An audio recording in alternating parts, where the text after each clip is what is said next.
O período republicano. Os patrícios, ao colocarem fim à monarquia, recuperaram o poder, então nas mãos dos reis etruscos. A plebe, por sua vez, ficou à margem da vida política. Dessa vez, no entanto, os patrícios tiveram o cuidado de evitar que uma só pessoa centralizasse o poder, como havia acontecido na monarquia. Logo que foi estabelecida, a República Romana era profundamente aristocrática. Com o tempo, porém, acabou se democratizando e a plebe passou a tomar cada vez mais parte do poder.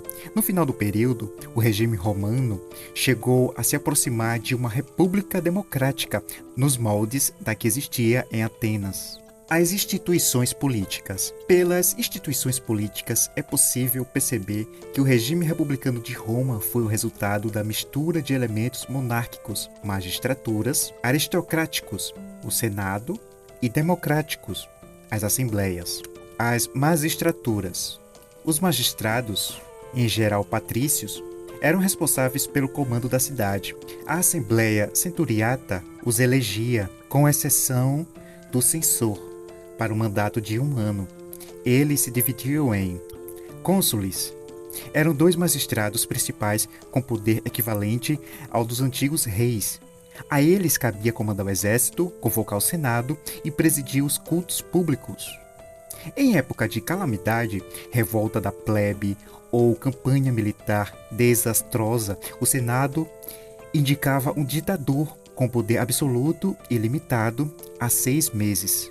Pretores ministravam a justiça, o pretor urbano na cidade, o peregrino no campo e entre os estrangeiros. Censores, escolhidos a cada 5 anos, tinham como contribuições fazer o censo, contagem, dos cidadãos com base na riqueza, orientar trabalhos públicos e vigiar a conduta dos cidadãos.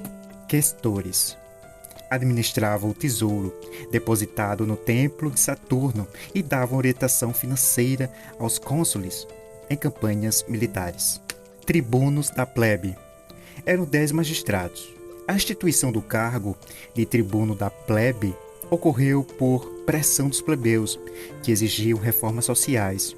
Os tribunos tinham o poder de vetar as leis contrárias aos interesses da plebe, menos em época de guerra ou quando a lei era promulgada por um ditador. Edes eram encarregados da conservação pública. Suas funções incluíam policiamento, abastecimento, distribuição dos mercados, etc. O Senado.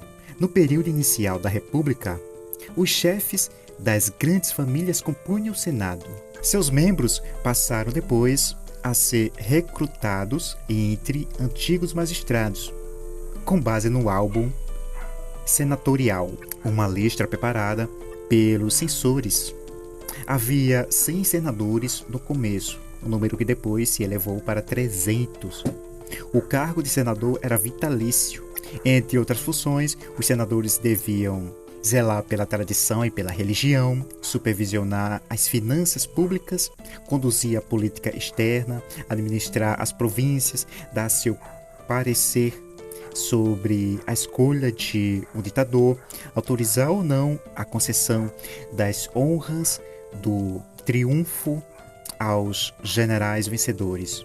O magistrado que convoca o Senado, cônsul, pretor ou tribuno, presidia a casa, falava em primeiro lugar o senador, que encabeçava a lista dos censores. Em seguida, o presidente interrogava os outros antigos magistrados.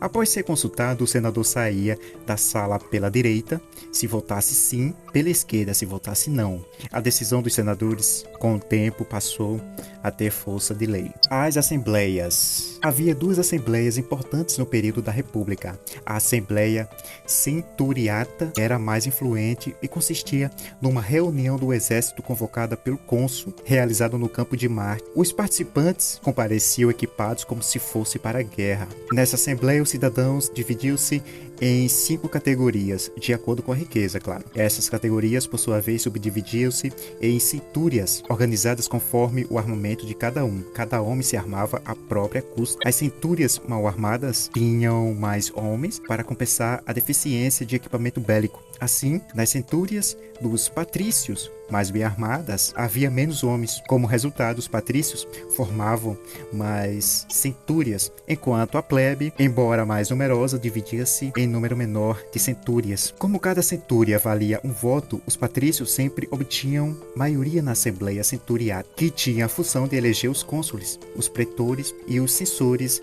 Também votava todas as leis. Outro órgão importante era a Assembleia Tribunícia, formada pelas 35 tribos existentes em Roma, 31 rurais e 4 urbanas.